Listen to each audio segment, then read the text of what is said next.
JB 타임즈. 더마카와 함께 시선 집중의 문을 열겠습니다. 어서 오세요.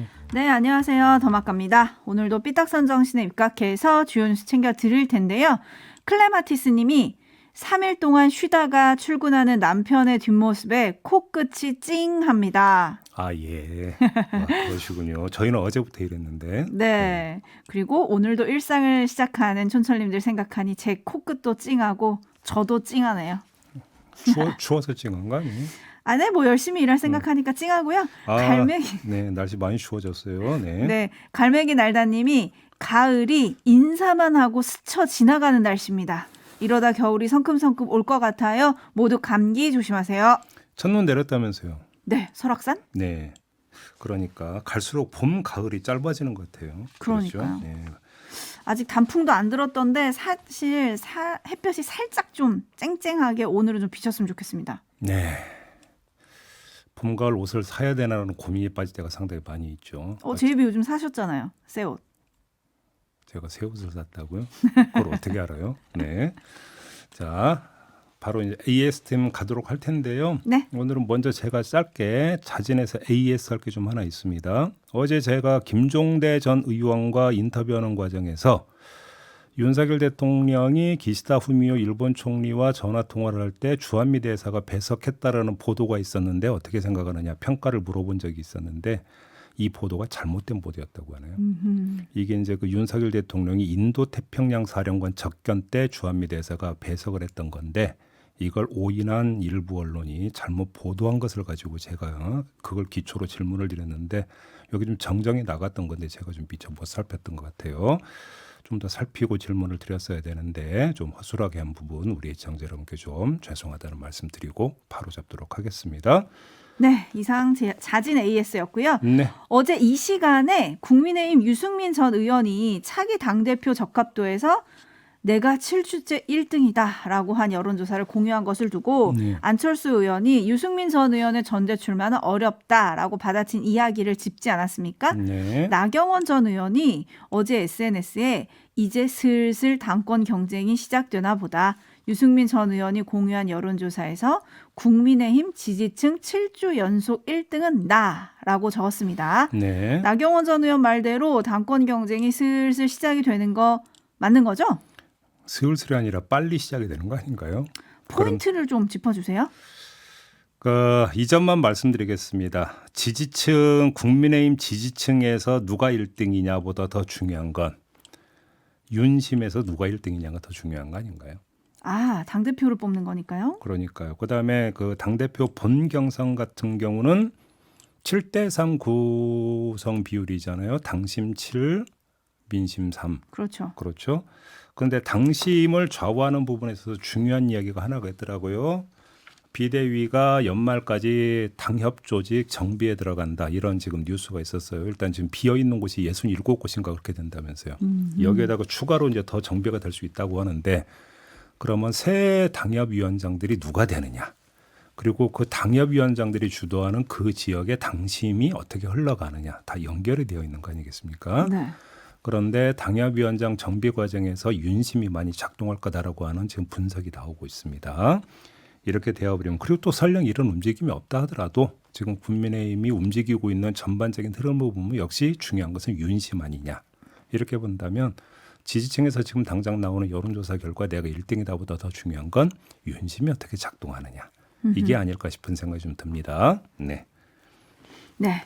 당심보다 민심, 아니 민심보다 당심, 그리고 당심보다 윤심 이렇게 지금 흘러가는 거죠. 그렇습니다. 어떻게 될지 또 누가 윤심을 갖고 있는지 이거 궁금한데 잠시 후 레드캠프에서 김재원 전 최고위원이 알고 계신지 한번 물어보도록 하죠. 뉴스와 분석이 함께하는 제이비타임즈 오늘 주목할 뉴스들 챙겨드리겠습니다. 첫 번째 뉴스 어떤 건가요? 오늘 국회 법사위가 감사원 국감하는 날입니다. 모든 초점이 여기에 가 있던데요. 민주당이 어제 몇 가지 요구 조건을 내걸었습니다. 예를 들어서 감사위원 전원이 출석해야 한다. 이관섭 국정기획 수석 출석해야 한다. 감사위원회 회의록 내라.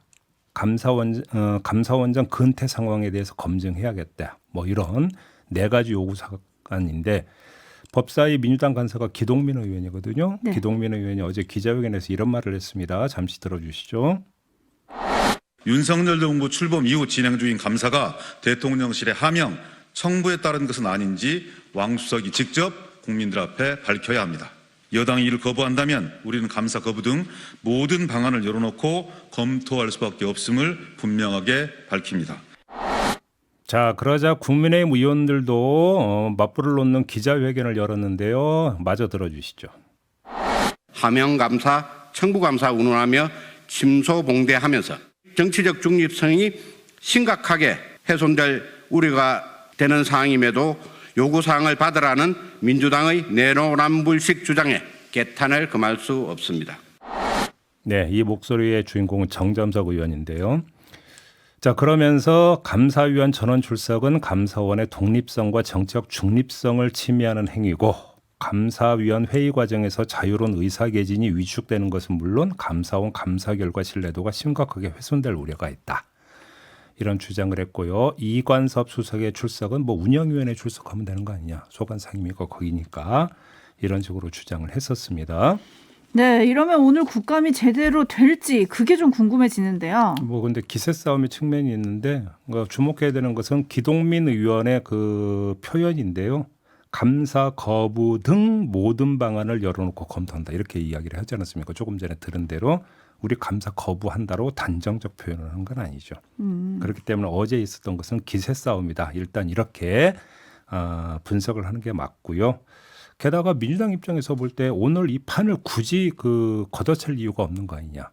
이렇게도 전략적으로 얼마든지 볼 수 있을 것 같은데 왜 그러냐면 지금 예를 들어서 국민권익위원회에 대한 어떤 감사를 둘러싸고 표적감사 아니냐라는 논란은 여러 주째 지금 계속되고 있는 상황이잖아요. 네. 그러다가 결국은 또 문재인 전 대통령에 대한 서면조사 시도 이후에 문자 파동이 있었기 때문에 감사원의 표적 정치감사가 크게 지금 부각이 되어 있는 상태잖아요. 이렇게 본다면 오늘 열리는 판은 민주당 판이다. 민주당 입장에서 이렇게 얼마든지 생각할 수 있는 거죠. 쉽게 하면 밥상이 상당 부분 차려졌는데 굳이 제발로 그 밥상을 걷어찰 이유가 뭐가 있느냐. 이렇게 봐야 되는 거고 그래서 4대 요구 조건을 내건 건 차려진 밥상에 찬거리 하나라도 더 올리기 위한 그런 접근 이렇게 본다면 오늘 감사원에 대한 국정감사가 완전히 무산될 가능성은 그렇게 높지 않다라고 진단할 수도 있을 것 같습니다. 그러면 오히려 뭐 물을 거 묻고 답할 거 답하고 이러면 좀 보는 재미가 있겠네요. 뭐 그렇다고 봐야 되겠죠. 네, 유병호 감사원 사무총장 관련한 뉴스 또 다른 게 하나 나온 게 있던데요. 그러니까 어제 보도가 됐던데 유병호 사무총장이 월성 원전 1호기 조기 폐쇄 감사를 주도로 했는데 그 뒤에 그 자녀들이 원전 업체 주식을 갖고 있더라. 이런 내용입니다. 장남과 장녀가 두산 에너빌리티라고 하는 회사의 주식을 각각 724주씩 보유하고 있다는 건데 재산 등록 기준인 유병호 사무총장의 취임일 6월 15일의 종가 1,735원을 기준으로 하면 주식가액은 2,512만 원인 것으로 지금 파악이 됐다고 하는데요. 두산 에너빌리티는 국내에서 유일하게 원전 핵심 설비인 원자로 모듈 등 주기기를 제작하는 업체라고 합니다. 그래서 윤석열 정부의 탈원전 폐기 정책의 수혜자가 될 수도 있는 주식이다. 이런 이야기가 되는 건데 문제는 왜 하필이면 이 회사의 주식을 사들였을까? 이런 거 아니겠습니까? 네. 이에 대해 유병호 사무총장은 월성 원전 감사가 종료된 지 8개월이 지난 지난해 6월에 자녀들, 그러니까 자녀가 91년생, 96년생이거든요. 두 자녀에게 500만 원씩 증여를 했고 이후 자녀들이 경제 공부 차원에서 자기 의사로 주식을 취득한 것이다. 아빠가 이 회사 거 사라 말라 한 적이 없다. 이런 취지의 주장이었는데요. 왜 하필이면 두 자녀 모두 주식 공부 차원이었는데 한 업체의 주식을 샀을까? 그것도 원전 관련주로. 이게 지금 궁금한 거 아니겠습니까? 요거에 대한 해명은 없었다. 이렇게 정리를 해야 될 것 같습니다. 네, 이게 지난달 22일이었습니다. 정부공직자윤리위원회가 9월 공직자 수시재산 공개를 했고요. 이때 유병호 감사원 사무총장의 재산이 38억인데 이 중에 절반이 넘는 20억이 주식으로 확인이 됐다. 이런 보도가 있었고 네. 당시에 인사혁신처는 주식 투자에 대한 직무 관련성 심사를 진행 중이다라고 했었고요. 주식 백지신탁위원회에서 직무 관련성 심사를 통해 관련성이 인정이 되면 해당 주식을 모두 매각해야 한다라고 밝혔었거든요. 네. 이 사례가 어떻게 판단이 될지 이게 지금 주목할 또 포인트가 됐습니다. 네, 그건 좀 기다려봐야 되는 문제고요. 네. 네, 한재감님. 감사원 문자는 수능출제위원 문자와 뭐가 다릅니까? 산이조야님. 감사원도 철저히 감사 받아야죠 라고 해주셨는데 땡땡님은 국정감사 짜증나서 안 봅니다라고 해주셨는데 보셔야 하지 않을까요? 이태영님은 국정감사 몇 시에 합니까? 라고 또 물어주시기도 하셔서 오전 10시에 그러니까 열리는 걸로 돼 있지 않습니까? 맞습니다. 네. 네, 시선 집중하겠습니다. 저희도. 네. 한편 이제 국민의힘 장동혁 의원이 문재인 정부 때 감사원에서 청와대로 파견된 감사원 직원 수가 박근혜 정부 때보다 평균 1.5배가량 많았다. 윤석열 정부는 대통령실 감사원 파견 직원 수를 대폭 줄였다. 또 이런 반격 자료를 내기도 했거든요. 어떤 공방이 오고 갈지 저희 시선 집중하고 내일 전해드리도록 하겠습니다. 네. JB타임즈 다음 주목할 뉴스는 어떤 건가요? 권총 얘기 좀 하겠습니다. 윤석열 대통령이 지난 7월 29일에 서울 마포경찰서 신촌지구대를 찾아가서 1인 1권총 소지 검토를 지시한 바가 있었는데요. 흉악범에 대한 경찰의 강력한 대응이 필요하다는 취지였거든요. 그래서 경찰 사격 훈련을 강화하고 경찰관마다 전용 권총을 보급하는 방안을 검토해보라. 이렇게 이야기를 했다고 이제 그때 당시 보도 좀 나왔었어요. 네, 당시 뉴스가 좀 됐었죠. 근데 그 뒤에 어떤 일이 있었느냐? 요게 오늘 전해드릴 내용인데 우선 경찰 관련 예산을 좀 봐야 될 것 같습니다. 내년도 389경 권총 구입 예산으로 38억 5천만 원이 편성이 됐는데 네. 올해 관련 예산이 얼마이냐면 1억 5천만 원이었다고 하거든요. 올해에 비해서 25.7배 증액된 액수다. 오. 요거고요. 다음 실제 조치 부분인데 지난달 30일에 지구대와 파출소에 하달된 공문이 있었다고 합니다. 지역경찰 정원 대비 권총 보급률 50% 추진을 위해 집중 무기고에 보관 중인 389경 권총을 사용 전환한다. 이런 내용이면서 무기 탄약 인수인계가 원활하게 진행될 수 있도록 협조해달라. 무기고에 이제 쌓여 있는 걸 실제 지급한다. 이런 취지의 지금 공문입니다. 네. 이에 따라 5월부터 실제로 389경 권총이 지급이 됐다고 합니다. 이게 이렇게 흉악범에 대한 경찰의 강력한 대응을 위한 뭐 아주 긴급한 조치가 맞나요?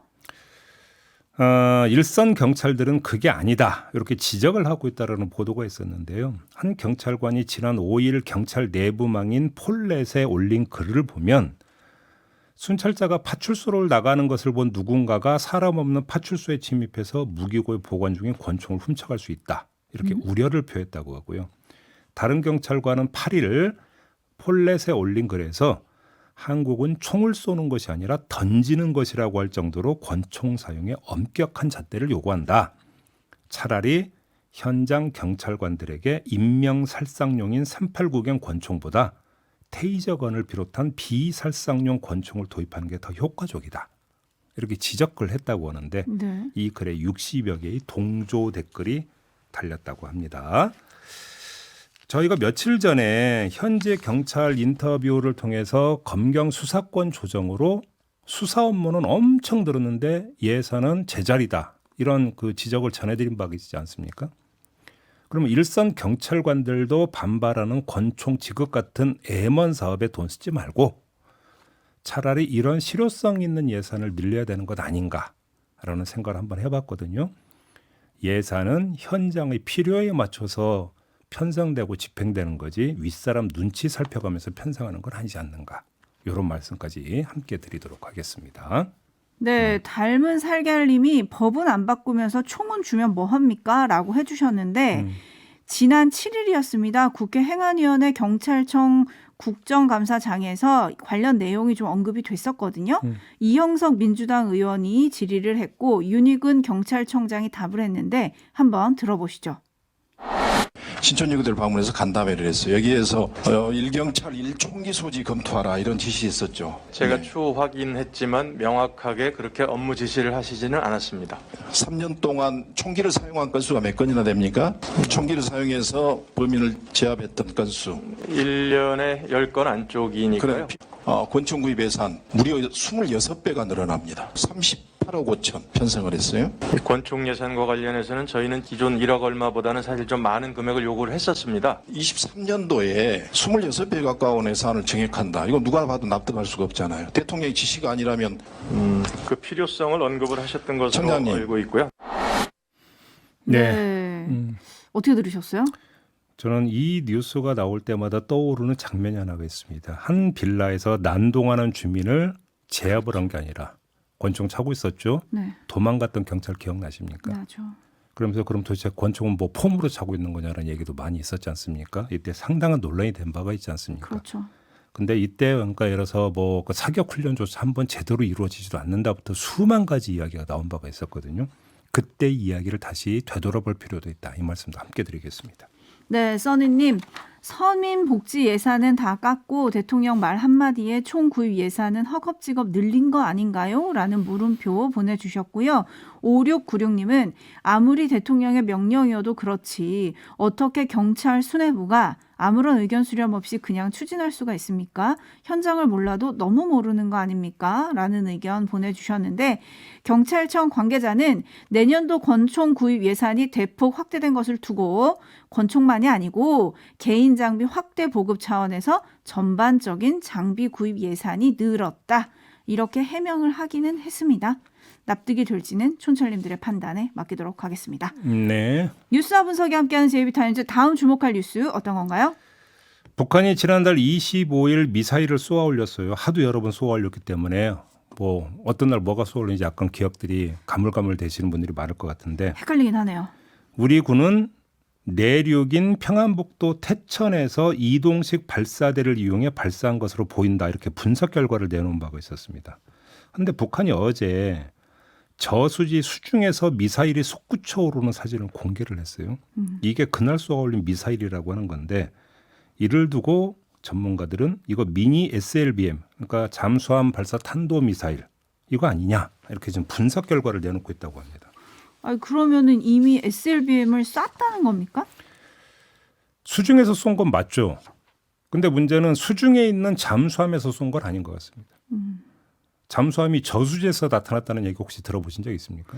이거 처음 보는 것 같은데요. 처음 듣는 것 같아요. 그러니까 이 전문가들은 수중에서 고압 장치로 SLBM을 수면으로 밀어 올려 점화되는 발사 방식을 쓴 것 이렇게 지금 추측을 하고 있더라고요.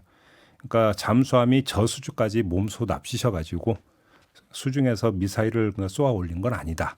다른 장치로 SLBM을 쏘아 올린 것이다. 전문가들은 좀 이렇게 보고 있는 건데요. 이 분석이 맞다면 북한은 아직 SLBM을 발사할 정도로 잠수함을 건조해서 실전 배치했다고 볼 수 없다는 얘기로 일단 연결이 되는 거겠죠. 미사일만 있으면 뭐합니까? 잠수함이 있어야 되는 건데. 그렇죠? 그리고 미사일을 실어서 쏘아 올릴 수 있는 정도의 잠수함을 여기서 뜻하는 거지 아니겠습니까? 이게 아직 실전 배치됐다고 볼 수는 없다. 그래서 SLBM 완성이라고 평가할 수는 좀 없을 것 같다. 이런 얘기를 일단 먼저 그러니까 1차 그 잠정 결론이 나오는 거고 다만 또 하나 점검 포인트가 있는데요. 자, 군 당국 등은 SLBM이 발사된다면 심포 조선소 인근일 거다 이렇게 예측한 바가 있었습니다. 그때 뉴스 많이 나왔죠. 기억하실 텐데 결국 헛다리 짚은 게 되는 거 아니겠습니까? 거기에다가 저수지에서 발사가 되는 조짐 전혀 탐지가 안 됐던 거 아닙니까? 북한이 스스로 관련 사진을 공개하기 전까지만 하더라도 우리의 정보 자산은 저수지에서 미사일이 쏘아 올려졌다는 것들을 전혀 탐지를 못하고 있었다는 이야기가 되는 건데 네. 결국 여기서 또 하나의 지금 허점이 드러나는 거 아니냐. 결국은 우리의 사전 탐지 능력에 지금 다시 점검에 필요한 시점이 오지 않았느냐. 왜 그러냐면 뭐 삼축체계니 뭔지 이야기를 하면서 북한이 발사 조짐만 보여도 바로 타격에 들어간다. 이 이제 그 기본 모형이 있는 건데 발사 조짐을 파악을 하려면 사전 탐지가 다 돼야 되는 거잖아요. 그렇죠. 근데 지금 이 그러니까 저수지에서 쏘아올린 게 맞다면 이건 지금 전혀 탐지가 안 됐다라고 한다면 구멍이 뚫려 있다는 이야기가 되는 거 아니겠습니까?